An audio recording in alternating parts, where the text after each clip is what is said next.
Okay, it's recording. Okay, so the first article that I'm going to talk about, it was called um, College Advice from a professor.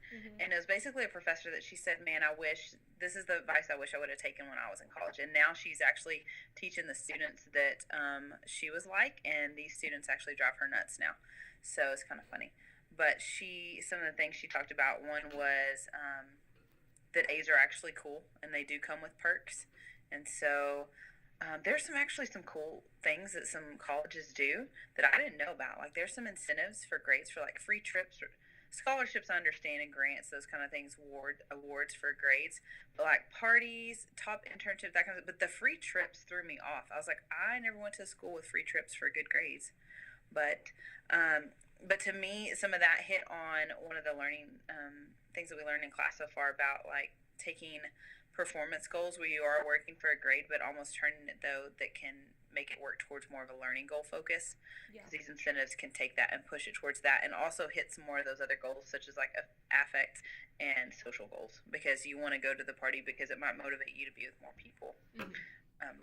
And then showing up and speaking up in class. The students that sit at the back of the class and may seem bored or not paying attention. And to me, that hit more on the principle of where when students don't see value in the course, then they may appear to be more bored and not paying attention and not participating as much. And when they are bored and don't see the value, then they get distracted by social things such as social media on their phones.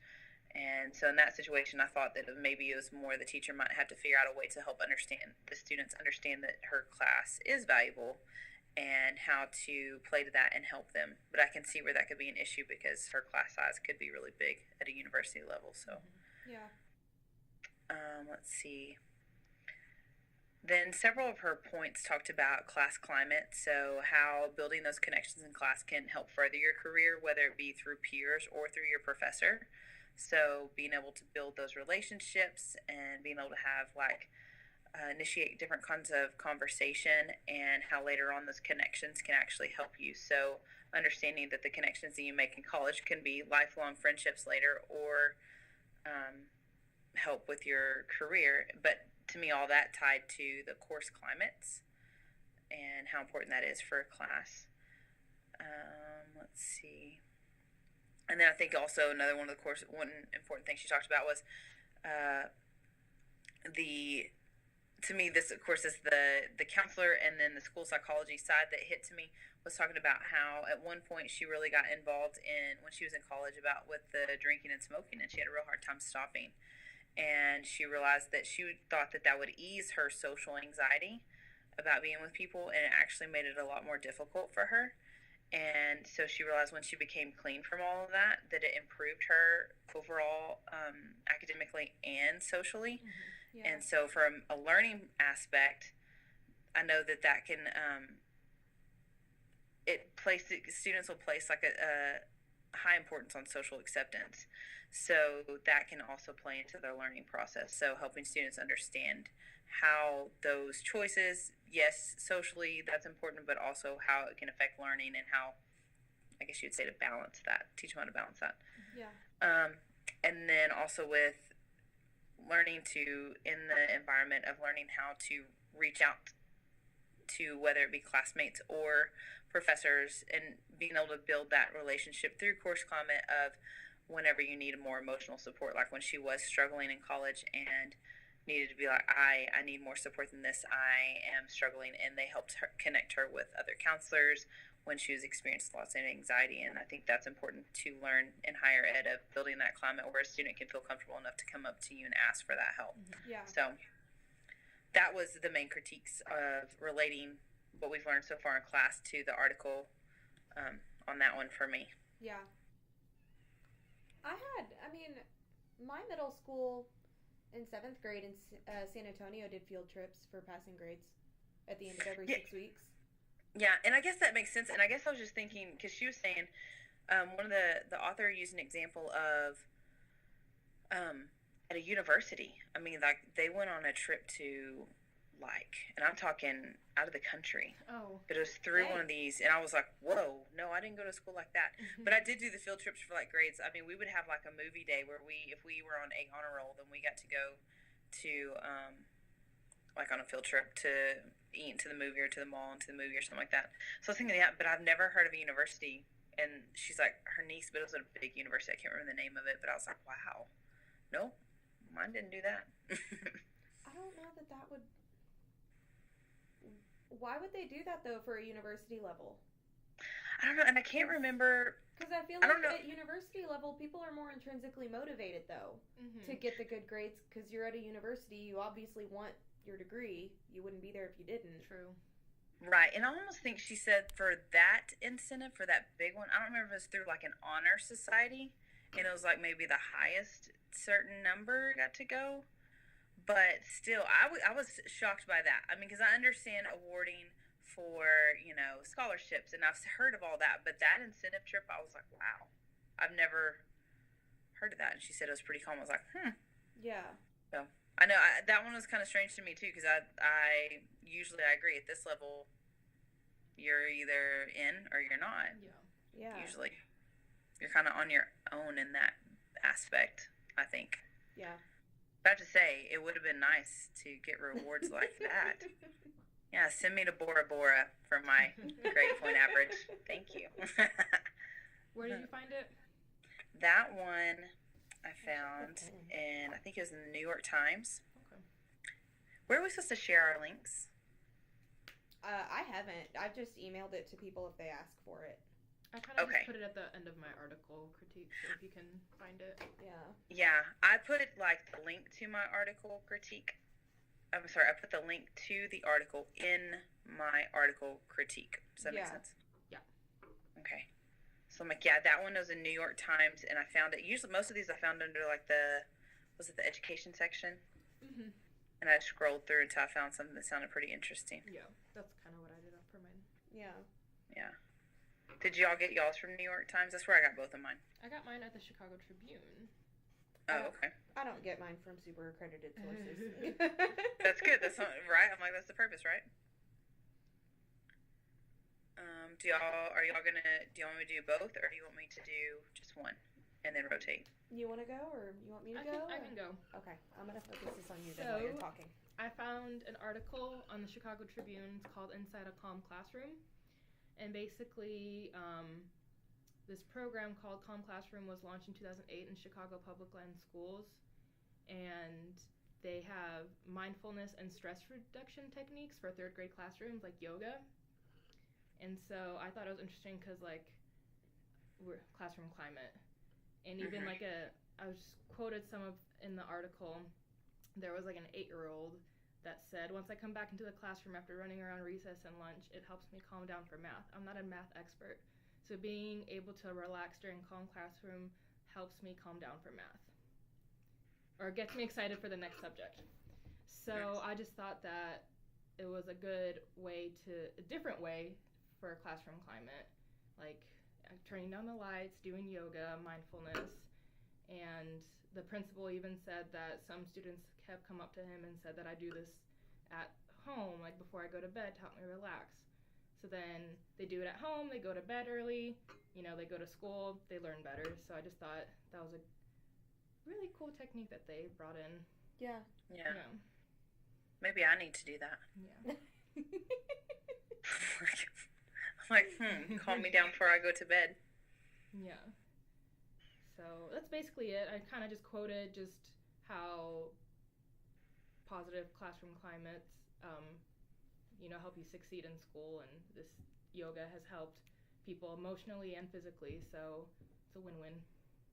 Yeah. Yeah.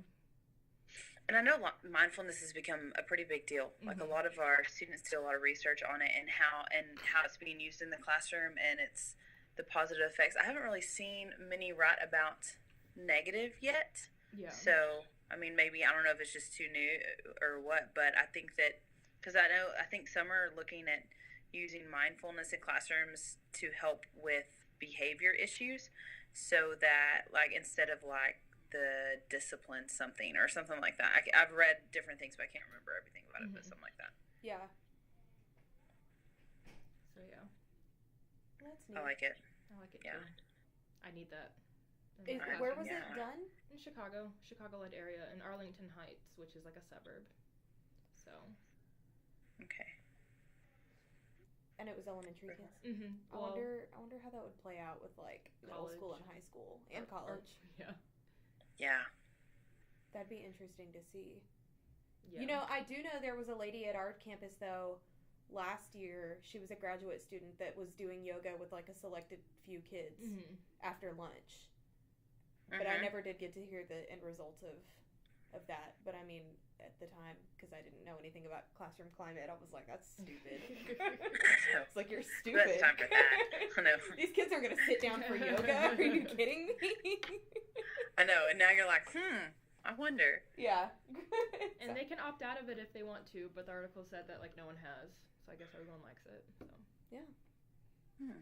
Do they do that in place of gym, or are they still going to gym? They're still going to gym. Just kind of a transition between recess and going back to class. Awesome.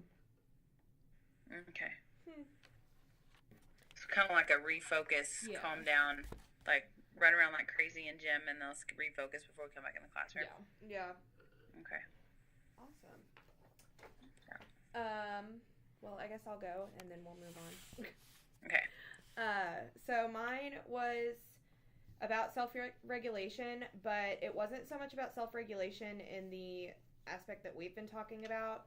It was about, it was mostly about emotional self-regulation. So it kind of made it a little difficult for me to critique it, because really when we talked about self-regulation last week, we didn't really cover emotion. We covered, like, academically self-regulating. Yeah. And what that looks like at different age levels. So, I mean, but a lot of what it talked about, and I don't know if y'all are familiar, because I think you've both taken Dr. Hawley's class, yes? Yes. That's okay. Okay. Nope. Well, are you familiar with attachment theory? Yes. Okay. So, a lot of what it was saying was, like, it says self-regulating ability in the article is based on their relationship with their parents and caregivers, like saying that a child that is raised knowing they can rely on like a parent or caregiver to respond to them and help them through whatever they're going through teaches them those strategies that over time they can start to use on their own instead of having to go to their parents. And I was kind of like, that's right, and I can see that that's right. And I was like, but I wish that it would have talked a little bit more about attachment theory, because I was kind of like, like you're saying it and it's true, but people that are reading this that aren't familiar with it or aren't familiar with attachment theory aren't going to understand why it's true. And I feel like part of understanding why it's true is going to play into how you can use this. Because, I mean, this article, it talks about how to recognize kids with poor self-regulating strategies and all of that, but it doesn't talk about, like, what you can do to intervene, and it doesn't really give you any strategies to help intervene with it. So, I mean, like, yeah, it talks about how to recognize it. It doesn't really give you anything to do with it. So I was kind of like, well, anybody that's reading this, they're going to be like, okay, great. Now I can recognize a kid that has poor emotional self-regulation, don't know what to do about it.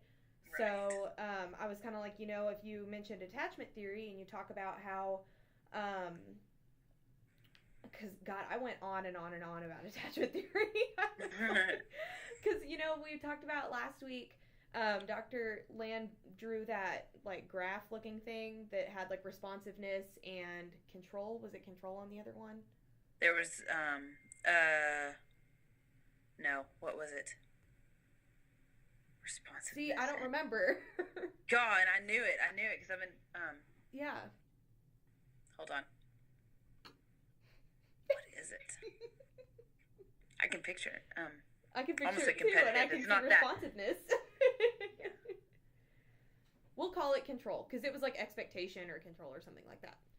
Yeah. So for this sake, let's just go. Yeah, for this sake, we'll just call it control.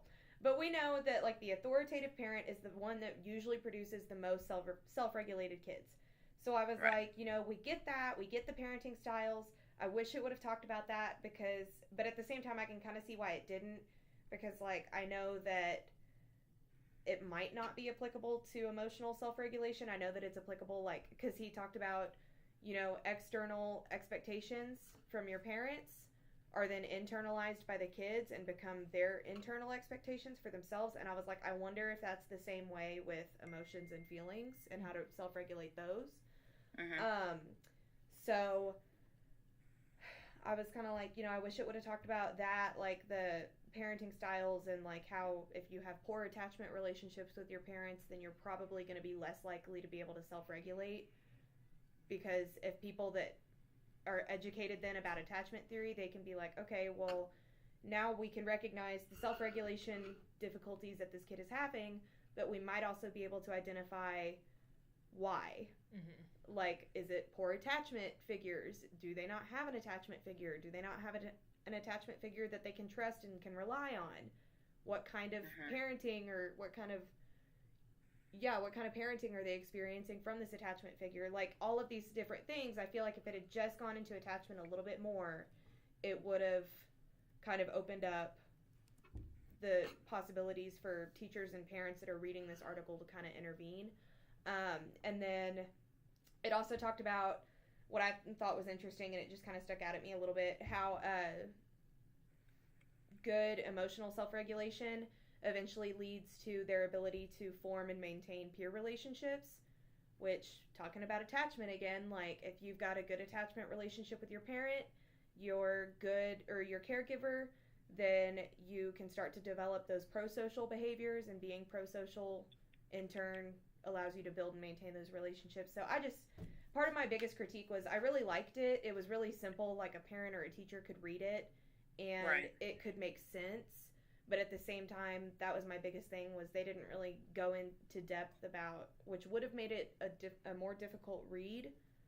And they probably couldn't have targeted the same audience that they could with what they have. But had they gone into like attachment and all of that, then I feel like maybe those teachers and parents could have started understanding self-regulation a little bit better. And in turn could have like come up with their own interventions and strategies, because they would have probably been able to identify why that kid has poor emotional self-regulation. Yeah. So, but that was my biggest thing. Other than that, I thought it was like, it's a really easy read, and their target audience is they've probably reached them, but right, but still didn't give them any tools. Like, here's your information. There's nothing you can do about it, but this is what's going on. Yeah. All right, so I've been sitting here trying to figure out what was on the x-axis. And I'm like, okay, was it expectations? Because it's like high expectations but high responsiveness. Maybe it was expectations. I couldn't think of it. It's in my notes. And control popped in my head because that's what Dr. Holly calls it. She's like, high on control, high on responsiveness. I don't know. Yeah, well, that makes sense. But like, I can picture the whole thing. I can picture responsiveness at the top. Yeah. I just can't. And it's authoritative and authoritarian, and then it's permissive, and then neglectful. Inattentive. Oh, inattentive. Or in something. What was it? Indifferent. Yeah. I think that all kind of means the same though. So. Yeah. You're good. So the next day, I went up after Thursday, and I got home, and I went up to Ben's. He had to leave for a football game the next day, and so I told him, and their whole whiteboard is drawn with all these plays on it. I said, I just want to erase that whole board and draw for you what I learned in class. And he's like, don't do that. I said, I'm telling you. I said, it will so relate to what you're doing. And he's like, no, don't do that right now. I was like, okay. But no, but it ties to what you're talking about, what Dr. Land talked about. I mean, because self-regulation applies in every area of life. So even though you're talking about with it being emotional self-regulation, it's still self-regulation. It's still being able to teach them, and how that ties to attachment theory. Because when you haven't had that type of, to me, I'm like, leadership, parenting, whatever, where you can have been taught and guided how to self-regulate, then you just can't do it. Yeah. So I'm like, yeah, that totally makes sense and ties to what we learned. So I know you said you're like, it was kind of a hard time. I'm like, no, I can see where you're going with that though. Yeah. Totally. We'll see in our church, we're doing a parenting class. And oh my gosh, like everything. I was just sitting there at the back and like not not being able to say anything, and I wanted to. I just wanted to go like total nerd, you know, and like, oh my gosh, and this and this, and get up and draw. And I was like, I can't do that right now. But after class, I started talking to some other people, and they were just laughing because they know what I'm going to school for and all that stuff, and they were just. I said, it just totally ties. It totally makes sense in everything. I was like, I enjoyed that class. I was ready to like, let's charge ahead and go do research. I don't know, but. But okay, so my last one. So the one I did, let me see. It was another New York Times one, and it was called.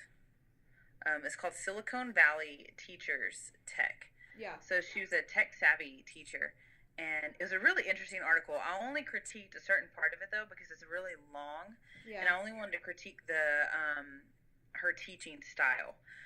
But what the gist of the whole article was talking about how like all these big technological companies are kind of like coercing teachers and getting them to use their products in the classroom, and they're wondering if that's tying into the ethics of what teachers are doing in the classroom. Like, are they buying teachers out, and are teachers implementing technology that may not be useful just because hey, who doesn't like getting nice things and treated like royalty? Because that doesn't happen with teachers.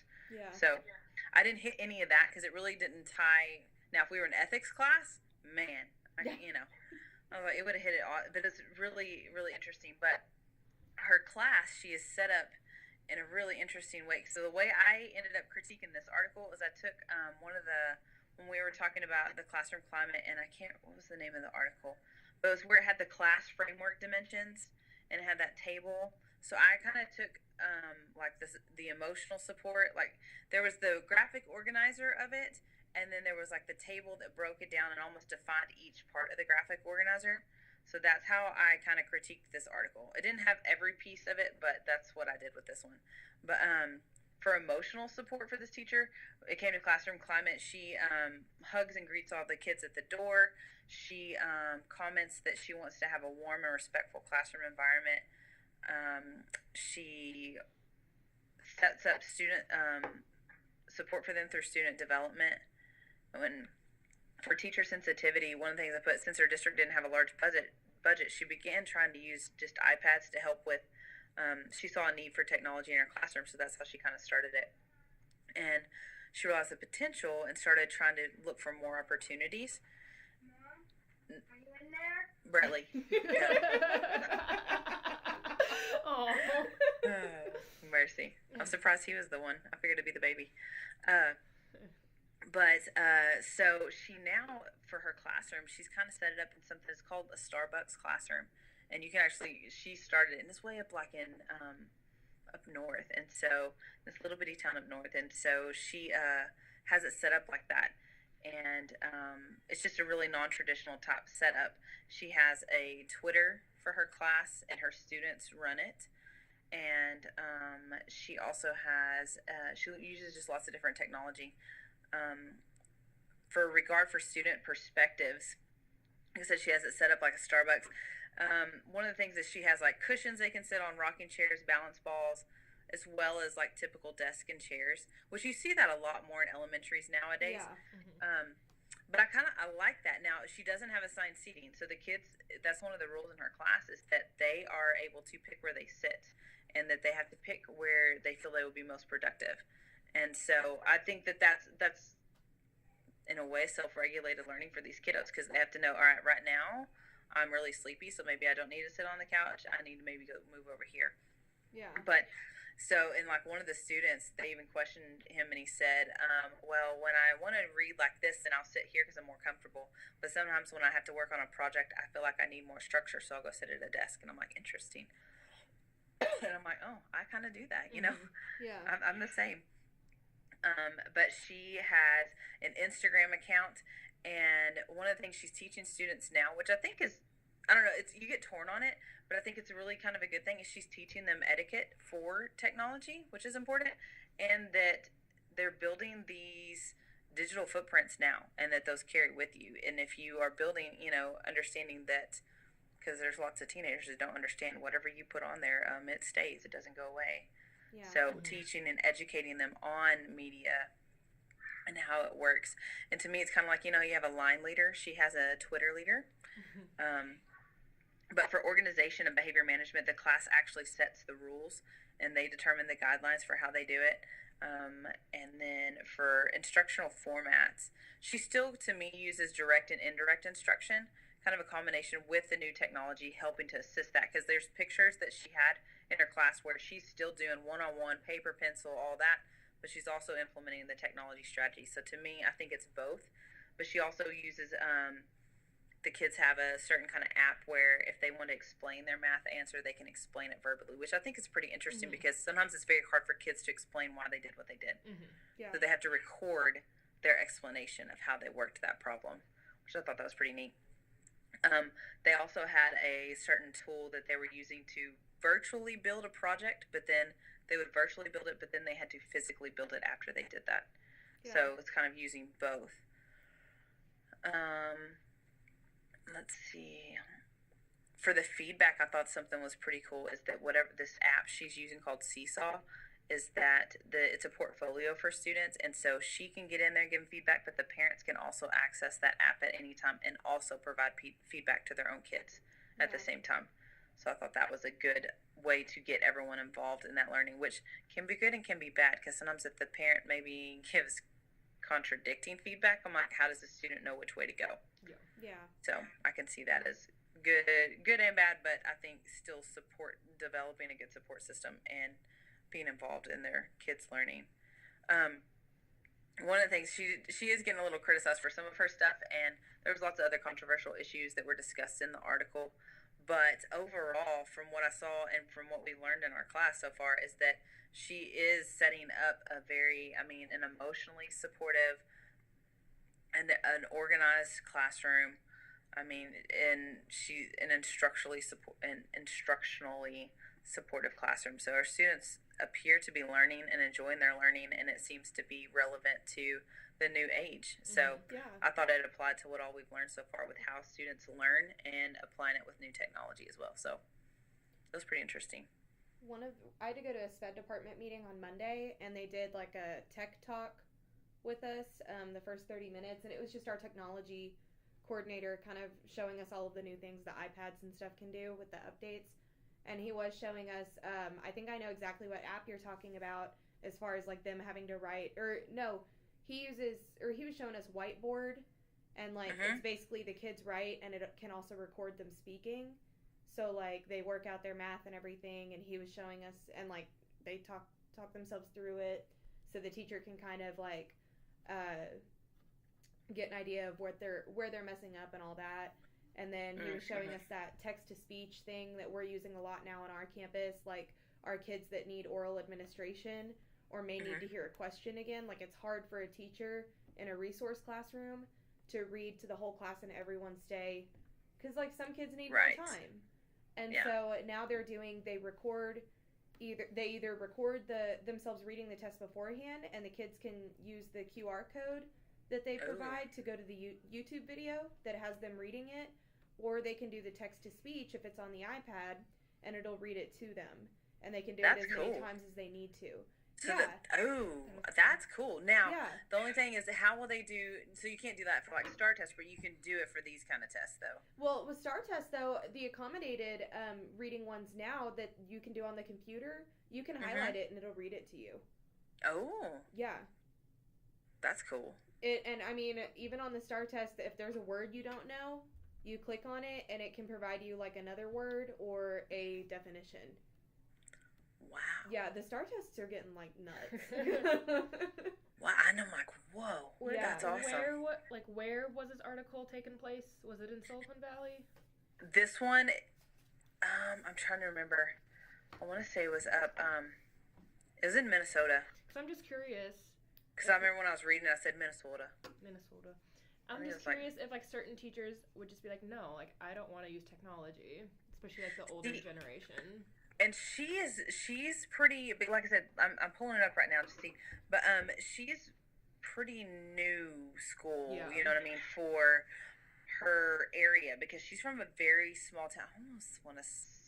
I don't want to say the name wrong in the town, but and they interviewed the principal. I mean, because it's kind of like she brought this fame to their itty bitty place, and like I said, it's like a celebrity in their town, but because she has her own brand. That's what I was talking about, like brand name for teachers. So she has her own brand, and these companies see it, and they will send her their product, and if she likes it, she will put it on her social media, and other teachers follow her. So she's like advertising for them. Cool. But what's cool though, and I can totally see it, is what I really like is that these companies are reaching out to the people that use it and actually valuing teachers' feedback. And I think that that's something that always goes so.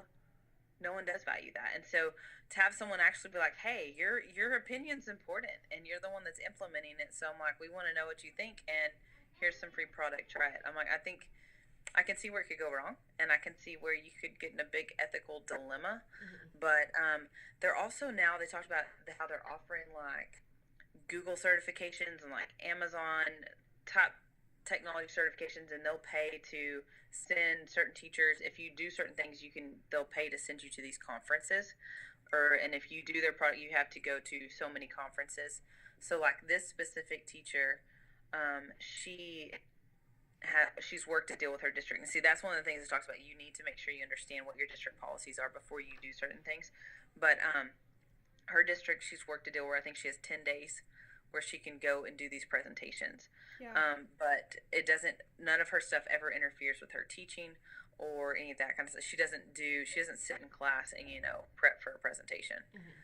But I mean, just like, it's like she's getting sponsorship kind of stuff. And so it's like branding kind of. So, why is this not opening? But I'm trying to, let me see. Sorry. The only issue I saw with him talking about like the whole, using the technology and things like that, was I was like, well, you have to also consider the age group before you do that, because they probably aren't very self-regulated. Right. That was the only issue I saw, and I was like, there's one teacher for 25 kids that are on iPads.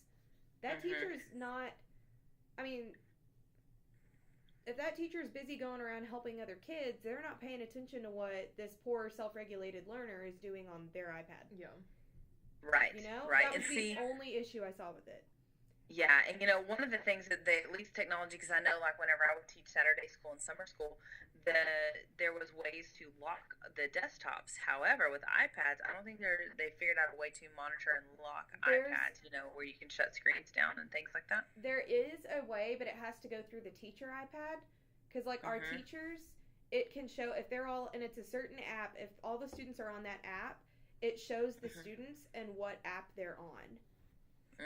Okay. But what I'm saying is, like, if you're in the middle of, like, you've got a recorded lesson that the kids are listening to, well, you're over here helping Bobby, and Jimmy, who's a poor self-regulated learner and is not at all motivated to learn math because he doesn't know the foundational steps to it, so he's got no idea what's happening. If you're not holding your teacher iPad while you're helping Bobby, then Jimmy's over here on YouTube. Like, exactly.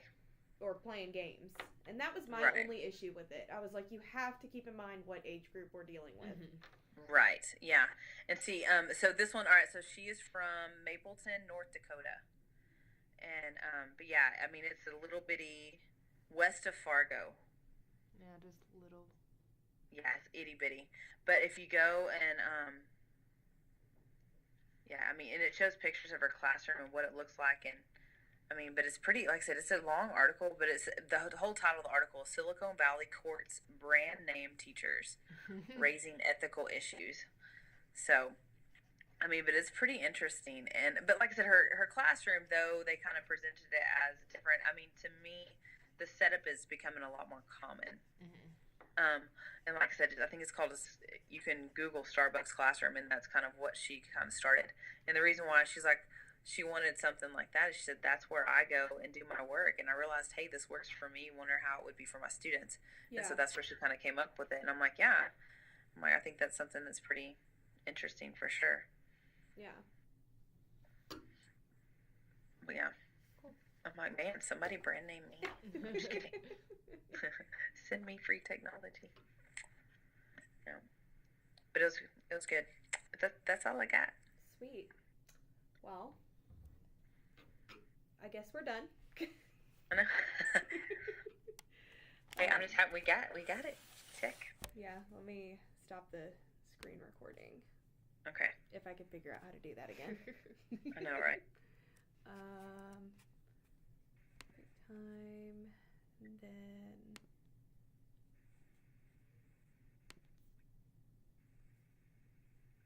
there we go.